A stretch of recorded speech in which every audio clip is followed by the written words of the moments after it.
So we live in a world with we're like spoiled kids with a lot of props that have taken over our lives, you know.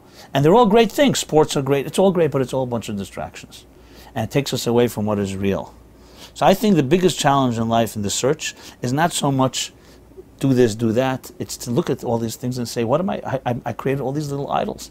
I have idol worship all over me. Now, I don't want to call it, you know, it may not be idol worship in the sense you're bowing to sticks and stones or rock, you know, but it's the same idea. You're worshiping something that isn't real, that's temporary, that's just a prop, that's a means and not the end. Even money, people worship money. What are you going to do with the money? That people say, you know, once I have it, I'll worry about it. So let everyone be blessed, but there's no focus on what is real. And when you find someone that is real that way, it resonates because you know the rest isn't. So I think the search is really being very sober, honest, being able to be brutal with yourself and stop and cut through all the baloney and say, what is my life about? What am I consumed with? What's important to me?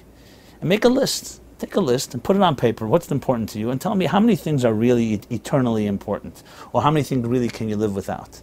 And you'll be surprised that many things that you think are absolutely necessary are really optional. They're just circumstantial. You like them. You're comfortable. It's like your habit.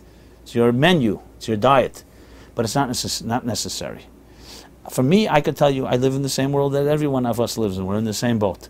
But when I open up certain mystical texts, it frees me because suddenly it opens up a whole different world that is eternal. And then I look at that and compare it to what I'm doing all day, and I say, this is, you know, the contrast is clear. That's the thing. That's how you get free from your own trappings, from your own social conformity, subjective forces that keep you trapped in your own little world.